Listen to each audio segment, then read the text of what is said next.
नाज़रीन आदाब, आपकी खिदमत में आज मैं फिर हाजिर हूँ और आज आपको मैं एक अफ़साना पढ़ाऊँगा। अफ़साने के मुतालिक मैं आपको बता दूँ कि अफ़साने बहुत लिखे जा गए और अफ़साने आज भी लिखे जा रहे हैं, इवन अफ़सानचे भी लिखे जा रहे हैं।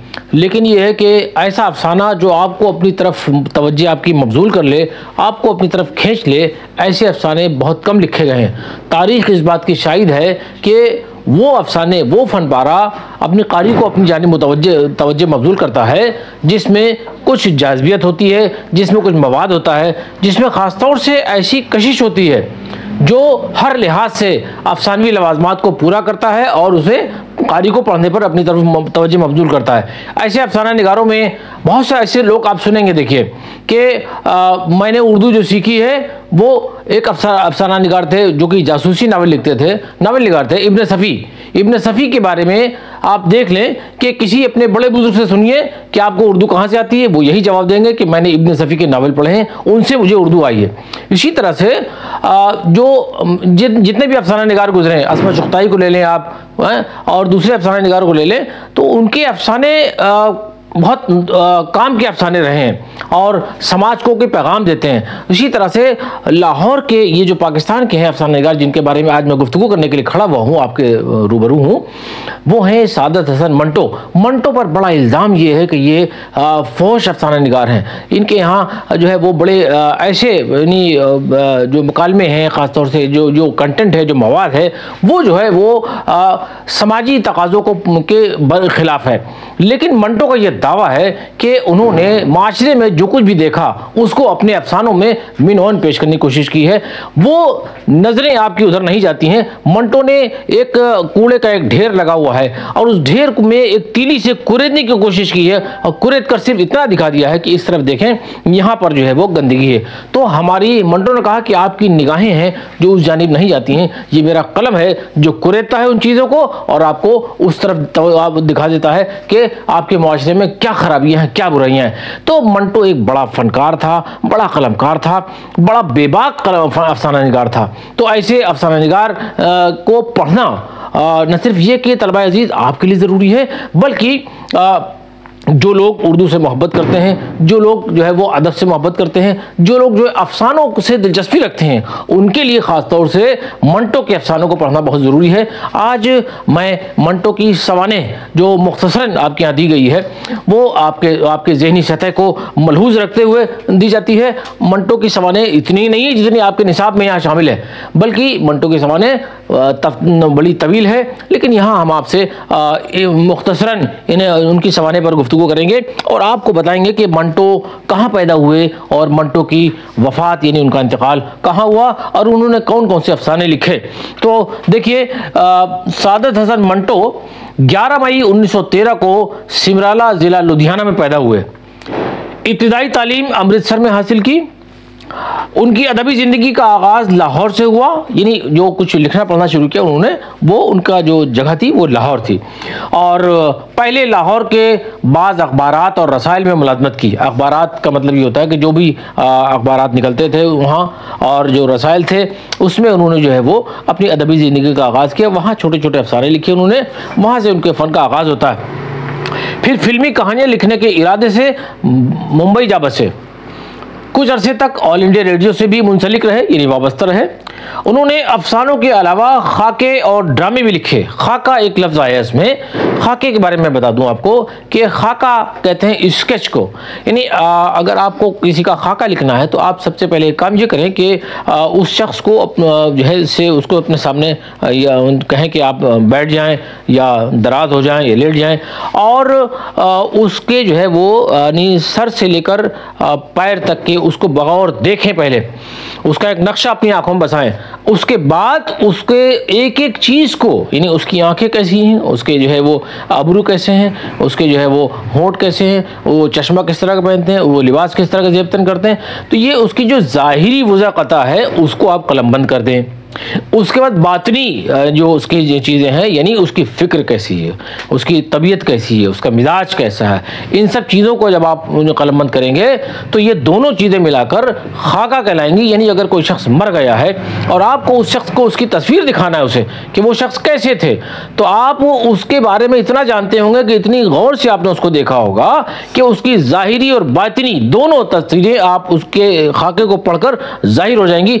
इसी को खाका निगारी कहते हैं। इसी को कहते हैं कि आपने मरे हुए शख्स को, यानी जो शख्स दुनिया से रुखसत हो चुका है, अपने खाके से उसको एक बार फिर से जिंदा कर दिया।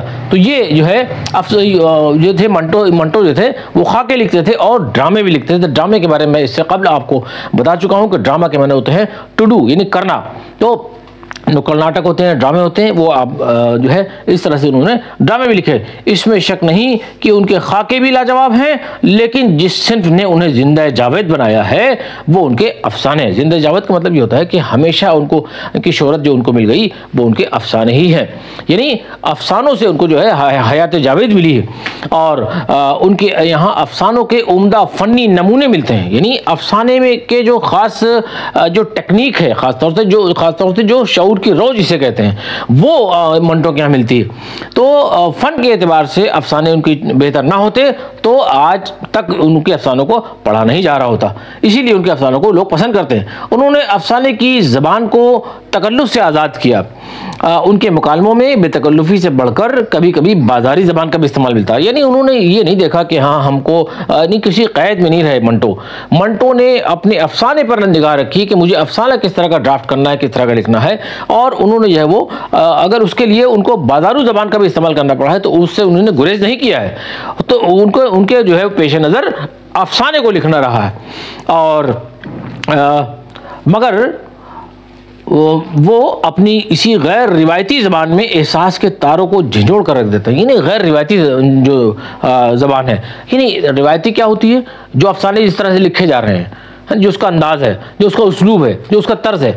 लेकिन मंटो ने क्या किया, मंटो ने जो है बड़ी बेबाकी के साथ अपना कलम ऐसा चलाया है कि उन उसूलों को, उन जो है वो उन ज़ाब्तों को यानी जो है वो तोड़ते हुए हद से आगे बढ़ गए हैं और अपने फ़न को पेश नज़र रखा है उन्होंने। इसीलिए जो है वो उनके अफसाने आज तक पढ़े जाते हैं। न सिर्फ ये कि पढ़े जाते हैं, बल्कि मंटो के अफसाने को पढ़िए तो वो उससे जो है हमारे अंदर के जो तारों को उन्होंने वो झिझोड़ कर रख दिया है। यानी हमारे जो एहसास है, यानी मुर्दा दिलों को उन्होंने जिंदा कर दिया, यानी बेदार कर दिया है। तो अफसाने, मंटो के अफसाने जो है हमारे अंदर जो है वो बेदारी लाते हैं और हमारे अंदर के तारों को झंझोड़ कर रख देते हैं। यानी अफसाने बड़े जो है वो मारकतुल आरा अफसाने लिखे हैं उन्होंने। और मंटो की तसानीफ में गंजे फरिश्ते, खाली बोतलें, खाली डिब्बे और सरकंडों के पीछे, ठंडा गोश्त, ऊपर नीचे दरमियाँ, सरगुज़िश्ते असीर, मंटो के ड्रामे, मंटो के अफसाने, असमत चुगताई और मंटो के खुतूत शामिल हैं।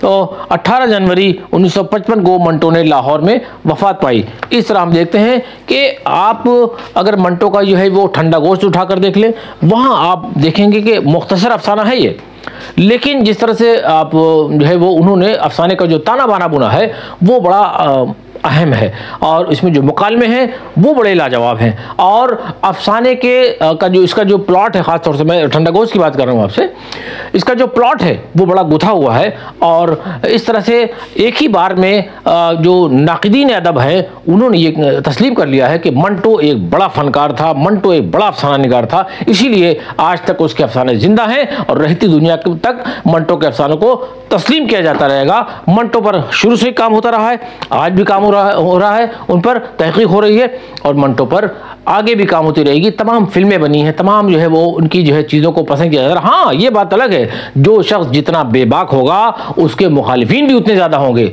मंटो बेबाक था, उसके मुखालिफिन की तादाद कसीर थी। मंटो ने इसकी कभी परवाह नहीं की, इसकी कभी फिक्र नहीं की, यहाँ तक कि उसको जो है मुकदमेबाजी का भी जो है वो सामना करना पड़ा। ऐसे ऐसे उन्होंने अफसाने लिखे हैं। बहरहाल आज के जो है वो इस लेक्चर में, इस इनकी मुख्तसर ज़माने में मैं यही गुफ्तगू पर जो है इख्तिताम करता हूँ।